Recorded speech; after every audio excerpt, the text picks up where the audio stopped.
Welcome to MWR Life on Air. I'm your host, Melissa Schaffner. On this week's show, we'll visit with Becki Mastrian from Army Community Service. She's the Army Volunteer Corps Coordinator, and we'll be discussing the upcoming volunteer fair and resume classes designed just for volunteers.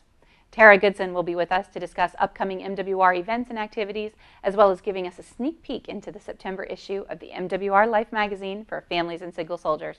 Don't go away. We'll be right back. Let your voice be heard. Get involved with BOSS. Better opportunities for single soldiers. Whether you're new to the Army, in a new place, or back from deployment, let your voice be heard. Quality of life, community service, recreation and leisure. 3 pillars that guide this outstanding program.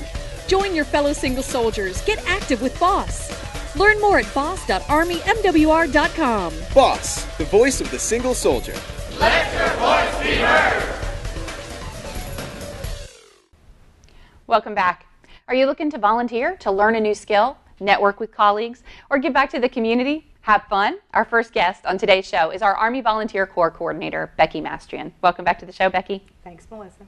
So we've got a lot of stuff happening coming up soon. I know that's why you're here to talk about it. Let's just jump right in. I know you usually have a volunteer recruitment fair in the fall, and that time's coming up. It is. We are having our next recruitment fair on September 18th from 10 a.m. to 1 p.m. at the Family Resource Center located just inside Gate 1. Okay, so who will be there? There will be a variety of agencies from both on and off post. They're all looking for volunteers for both short-term and long-term activities. Okay, so this is for people who volunteer inside the gates and also outside the gates? Yes, it's open to the public. Just the same rules apply anytime that they come on post. They would just need to come on post through their usual way.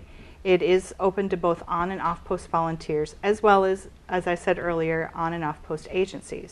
So if an agency is looking for volunteers and they haven't registered yet, is it too late for them to do that? No, not at all. They have until September 11th to actually register with me, and they would just contact me at the information that will be on the screen later. So the volunteers who are coming, is this something that, they're looking for a place to volunteer? Do they need to pre-register to come to this fair?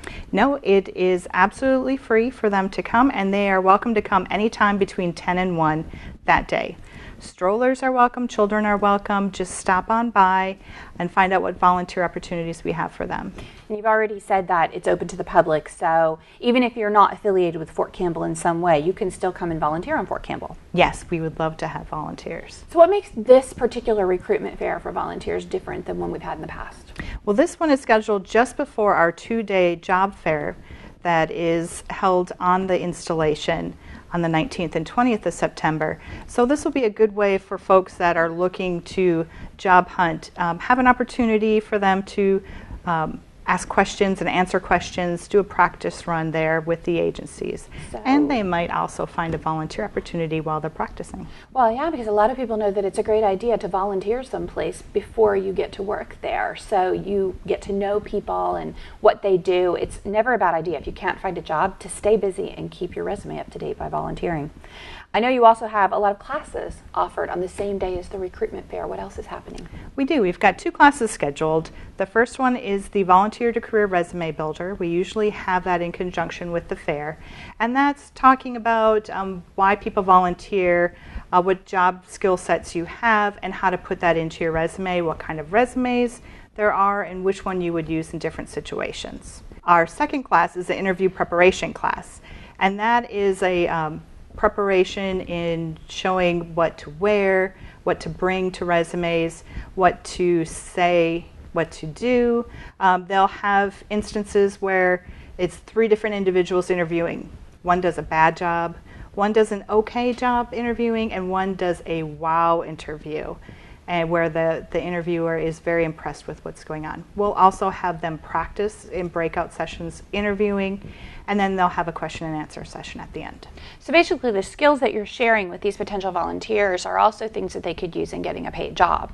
Yes, both volunteer or paid jobs. Right, and I know that, we've talked before about how volunteer experience can always go in your resume, and you should put it on your resume. Because it's helpful in finding a position that people can see that you stayed busy in your field, you kept your skills current. It could be that the economy is such that it's hard to find a paid job, but just sitting at home, doing woe is me doesn't really keep your resume up to date and keep things active for you. Right. Sometimes people make the mistake that volunteering is not considered on a resume, but it definitely is. You are keeping up your skill sets, and they need to be on that resume. One thing that you should take into consideration too, a lot of places that you go to volunteer, especially on Fort Campbell, they have a volunteer manager on site that is a paid staff person. They do have someone who helps our volunteers learn how to use the VMIS system, how to register and keep track of your hours, which is really important for our volunteers. It is. VMIS is the Volunteer Management Information System on myarmyonesource.com.